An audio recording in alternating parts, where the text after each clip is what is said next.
Welcome back to Philly Sports Spotlight. Once again, I'm Phil Anders, and if you were with us last week, we talked about the expeditious time frame in which former Eagles head coach Andy Reid was fired, then hired by the Chiefs. Well, this evening we break down the press conference at which Andy Reid was introduced to the Kansas City media, and to do that, we bring in my good friend, former Eagle tight end Ken Dunek, now joining us. And Ken, you had a chance to, I gave you the press conference, you had a chance to look at, there were a couple of things that kind of stood out for you, and one of them actually started with the introduction of Andy Reid by team owner Clark Hunt. Well, it did. And, Kansas City had a terrible year, and they needed a big name, and they got one in Andy Reid. However, what I thought was interesting about Clark Hunt's comments was he introduced Andy Reid as someone who's been known to hold people around him accountable, when one of his biggest criticisms was not holding players publicly accountable for their poor performance. So I picked up on one aspect of his opening comments, and that was the one. All right, that's what you heard. This is exactly what it sounded like. A week ago today, when I began the search for our next head coach, I outlined a specific set of criteria that I believe best described the ideal candidate for our job. I knew I wanted a proven leader who had built a successful program. I knew I was looking for an effective communicator and teacher, and someone with a high football IQ and a strong work ethic. Finally, and most importantly, I knew I wanted a man of integrity who would hold himself and those around him accountable to get the job done. What I didn't know when I laid out those criteria last week, that I was effectively describing Andy Reid. Naturally, I was pleased to find someone who so closely matched what I was looking for, but I was even more excited once I spent time with Andy and got to know him as a person. He is warm and engaging, down to earth, and we hit it off right away. It's been fun to talk football with him. He's intelligent and perceptive, and you can tell he's been around the game for a long time. He is also humble, honest, and appreciative of the opportunity to be a head coach in the National Football League. All right, so what else? You just heard him, okay? That was Clark Hunt, of course, the CEO, president of the Kansas. You heard something else in there, too. Well, yeah, he refers to Andy Reid as a good man, and he is a good man. We've talked about that on multiple shows here. He's a fine person. He's had some challenges here as a head coach. He talked about it as an effective communicator. I'm not so sure that's true. Time's yours. Yeah, time's yours, and then let the media do their thing. But, we'll see how this plays out. I think for both parties, the Eagles and Andy Reid, it was time for a change, and he's got a new start in Kansas City. All right, well, let's see if his press conferences are any different. Here is Andy Reid, his first time talking to the Kansas City media, and I tell you what, it certainly did not take Big Red long to change his allegiance. I'm very excited to be a Kansas City Chief. I had a small stint in Columbia, Missouri, at the University of Missouri as a football coach, an old offensive line coach, and my family and myself, we loved every minute of that opportunity. And when Clark called, I've been in this league a long time now, and in particular as a head football coach. And there are certain families that stand out, and the Hunt family is just top. They're phenomenal people. And so when Clark, as the CEO and chairman of the Kansas City Chiefs, called, it was immediately had my attention. I completely understand his values, the family values, the organizational values in which he possesses. The fan base here is phenomenal. I came from a fan base that was tremendous, and the Kansas City Chief fan base, there's nothing like the Sea of Red, man. There's nothing like it. I've had an opportunity to play here and play against the Chiefs, and it's tough. And I can't wait to invite other teams to come in and be challenged by the Chiefs' kingdom there. It's a great environment.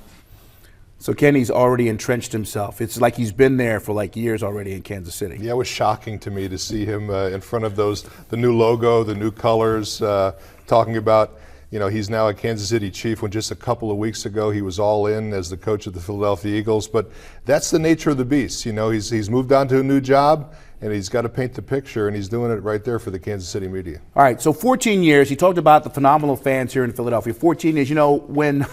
When he moved on, Brian Dawkins, he put a full-page ad thanking all the fans, and he never even said goodbye. And he was asked that. He was asked that at the press conference. Here's what he had to say about that. And I had nothing but good things and good experiences in Philadelphia. Phenomenal people, absolutely phenomenal people. Ownership, the Lurys, phenomenal people. And so, but we'll talk. We're going to talk here after this is done. I appreciate the Philly media that showed up here too. I know that's not an easy flight and getting away from what you do. So, but I'll make sure I meet with you. Because when he's talking about not an easy flight and getting away from you, he's talking to the members of the media that went to Kansas City.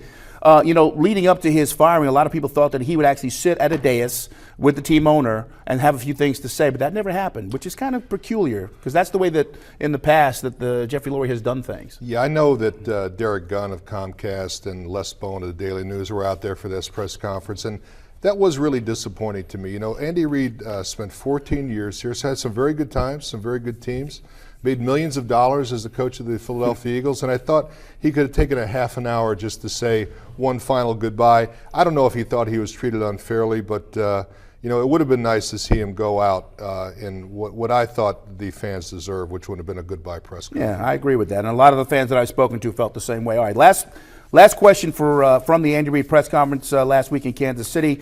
He was asked about what happened to the final few years here in Philadelphia. The last couple of years weren't good enough. That's how it went. I look at the whole picture though of those 14 years, and I take responsibility for each one of them. So, but I understand the energy that I have and that I can bring to this organization. We'll start from the bottom, and we'll start working. I'll make sure that I bring in a good staff, and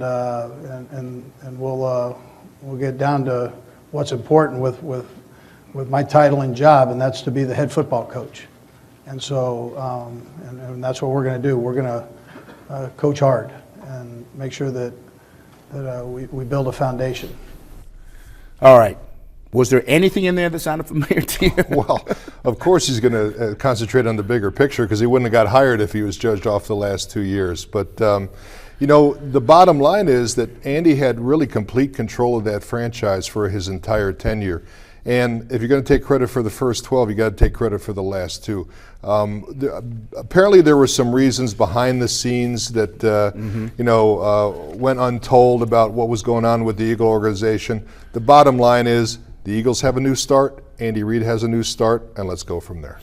By the way, just to follow up on what Ken is talking about, the Chiefs are actually scheduled to come to Philly next year. We can't tell you how to mark your calendar yet because they haven't released the times and dates of that, but Big Red is coming back to Philly with his new team. And when he does return, his coaching staff will look a little like this. You probably know a lot of these names. Doug Peterson was the first quarterback that Andy Reid ever brought on board, and I'm not talking about the draft. I'm talking about the guy he brought on board to help, Donovan McNabb. He's going to be the offensive coordinator. His son, Britt Reid, is going to be the quality control officer.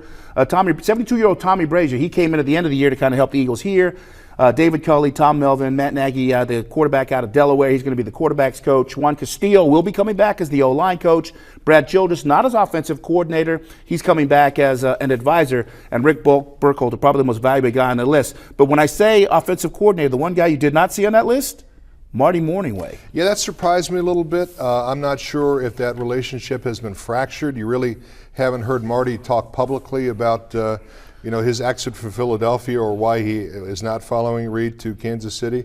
I found it interesting that he has promoted Doug Peterson to that job because, your first time as an offensive coordinator, there's a learning curve there, and I thought Andy might go for some more experience. And then Tommy Brazier, is an older guy, and he had been retired for many years, so that was a little bit surprising. And I concur with you, Rick Burkholder might be the biggest loss that the Eagles face. All right, folks, once again, Ken Dunning, former Eagle, and when you're not here, Ken, you are? I am the publisher of Jersey Man Magazine, a complete men's publication. If you like sports, politics, leisure time, take a look at JerseyManMagazine.com. All right, Ken Dunnett, thank you very much. And I love leisure time. Who doesn't? We're going to take a quick break here. When we come back, we're going to talk about the ever-rising concerns of head trauma and concussions, especially where your children are concerned.